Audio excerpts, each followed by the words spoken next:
le pido que sobre ese tema se pueda pronunciar y en todo caso corregir, señora ministra, corregir el hecho.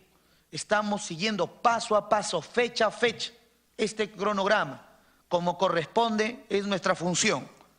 Y por último, se colocaron bloqueadores el año 2014 por parte de la DINI, 10 bloqueadores. Estos bloqueadores en el penal de Milagros solamente funcionan 3. Yo he tenido comunicación con su despacho porque está a cargo del INPE y me dicen de que aún se encuentran en un proceso de revisión para ver un diagnóstico de qué es lo que ha ocurrido y eso ya data desde el mes de junio, señora ministra. Pido por favor, yo he remitido 2 documentos reiterativos en torno a esa respuesta, quiero saber qué tanto están diagnosticando. Por mi parte he remitido esta información a Contraloría y la Contraloría ya está interviniendo en lo que corresponde a estos bloqueadores de la DINI. En todo caso, señora ministra, nosotros esperamos nos pueda terminar finalmente de ser fin de mes de octubre, pero también para decirle a través de esta participación es de que tiene que ser sí o sí a fines de octubre y espero que este pequeño desfase de 15 días pueda corregirse en el tiempo. Muchísimas gracias. Gracias, congresista. Antes de darle el uso de la palabra al congresista Melgarejo, les pediría que podamos aprobar la dispensa de trámite de aprobación del acta para ejecutar los acuerdos antes que peligre el quórum. Los que estén a favor. Listo, aprobado por unanimidad. Muchas gracias. Congresista Melgarejo, adelante. Gracias, presidente. Por intermedio suyo, saludar la presencia de la ministra de Justicia. Antes, presidente, quiero hacerle saber mi rechazo contundente al terrorismo. El terrorismo nunca más en nuestro país, por una razón poderosa, y eso me transporta a mi fe y lo debo de compartir. Es que estos terroristas sanguinarios, ellos tenían el desprecio a la vida. Y no es justo, presidente, por intermedio suyo a la ministra, que se tiene que hacer un punto de quiebre. Hay muchas personas de bajos recursos económicos que son por delitos, algunas veces mal llevados, mal juzgados en todo este proceso, y no pueden salir de la cárcel por la reparación civil. Y esta terrorista sanguinaria Maritza Garrido Leca ha sido puesta en libertad sin considerar y sin haber pagado la reparación civil. Mi rechazo contundente, y quiero hacérselo saber a la ministra para que la ministra, a ver si me escuchan luego, por favor, por respeto, ¿no? Y entonces lo traslade al Ministerio Público, al Poder Judicial. ¿Qué está pasando? Estos dos poderes no pueden andar divorciados ni separados. Un punto de quiebre ahí, presidente. Y punto número 2 es que, ministra, también lo ha dicho ya el congresista Villavicencio, es nuestro presidente, que tenemos un grave problema con las municipalidades que no tienen tanto presupuesto de las zonas altoandinas. Usted ya conoce Ancash, hay municipalidades que tienen pues un presupuesto de 30.000 y es un trámite engorroso, tedioso, llegar a lograr el saneamiento físico legal, porque muchos de las municipalidades, los terrenos no están saneados porque pertenecen a las comunidades. Y tiene un costo muy alto para poder lograr a sanearlos, y por la lejanía, porque Ancash es un departamento muy fragmentado y hay lugares de 18 horas para lograr el saneamiento físico legal.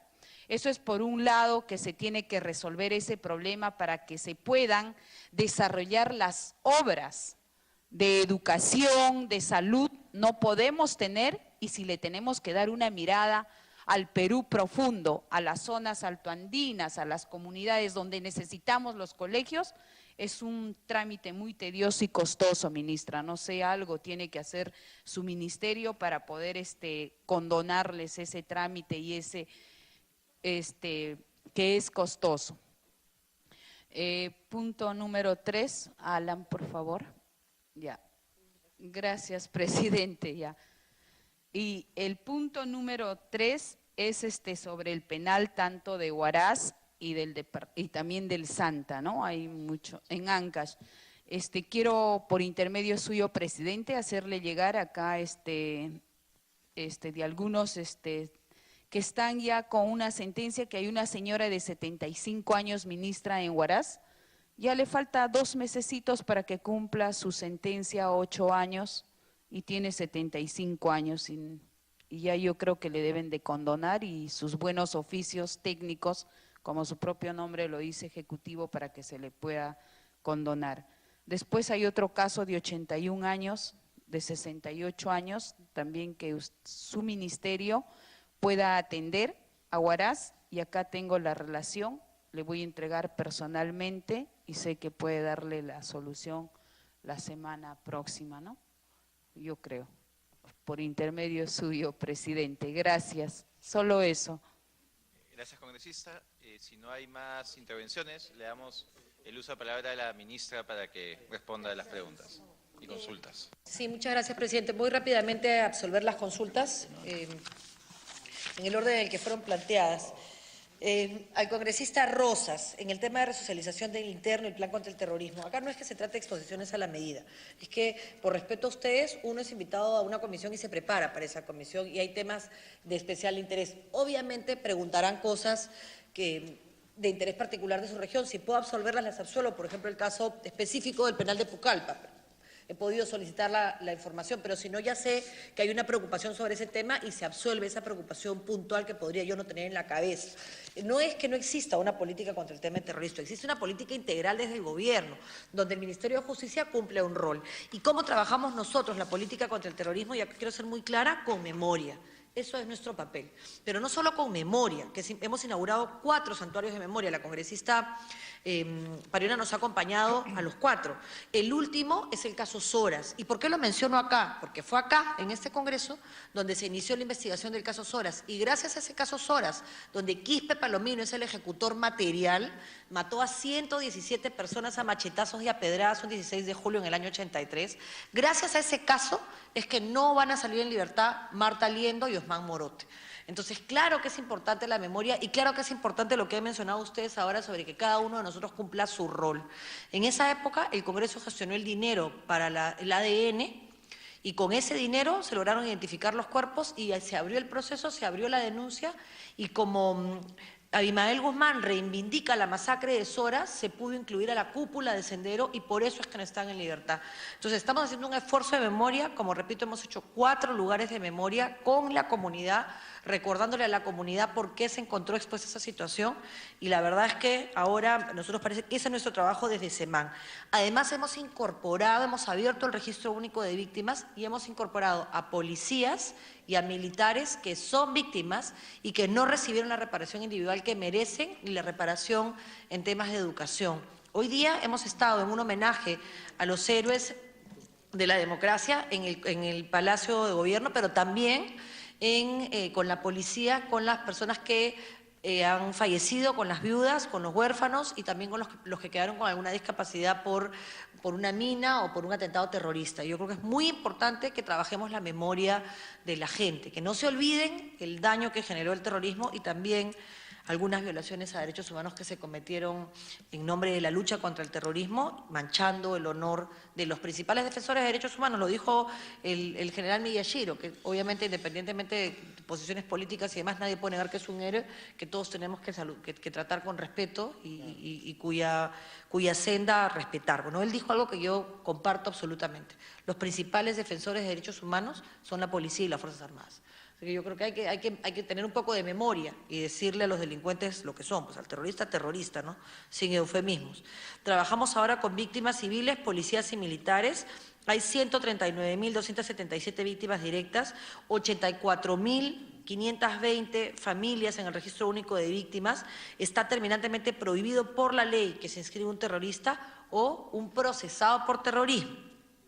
Entonces, sí me parece importante señalarlo en torno a la pregunta que él planteó. Además, impulsar las acciones del Procurador Anticorrupción y, obviamente, procurar sistemas de reinserción en la medida de lo que se pueda. Yo no puedo decir si la señora Garrido Leca se arrepintió o no se arrepintió. Debería de haberse arrepentido. Si ella hubiera podido acceder a un beneficio que no puede acceder porque está prohibido, el tipo penal no lo admite, y yo la habría pasado por un polígrafo para ver si está arrepentida o si pagó coimas o no pagó coimas durante todo el proceso, porque el proceso no termina en la firma del presidente. El proceso empieza con el abogado que lo ayuda a llenar los datos. Y lamentablemente hay un tema de corrupción que nosotros estamos atacando de origen, atacando la demanda. Porque si una persona sabe que lo van a pasar por polígrafo y que le van a detectar si pagó un centavo durante todo el proceso, obviamente ya no busca esos caminos y sigue el camino regular, que es el camino de la ley. Preguntaba también el congresista Costa, casi muy rápidamente, el tema de Toledo. ¿Cómo están los casos de extradición en los extraditados? Le voy a dejar, presidente, para no aburrirlos con los nombres, todas las solicitudes de extradición activas que hay con resolución suprema desde el 2013 hasta ahora. La relación es del 2013 a ahora, son 40 efectivamente, y cuáles son las que se han concedido y cuáles no, de manera que pueda ser distribuido para las personas que tengan interés en ese tema.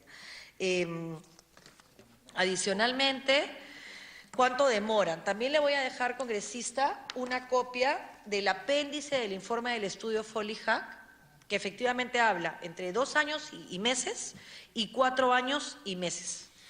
Y esos son los promedios, no para el Perú. Este es un informe de todos los casos de extradiciones de todos los países de América Latina. Entonces, esa es la realidad. Un ejemplo para nosotros es el caso Martinelli, que salió muy rápido, y ese es el objetivo que nosotros tenemos con Toledo.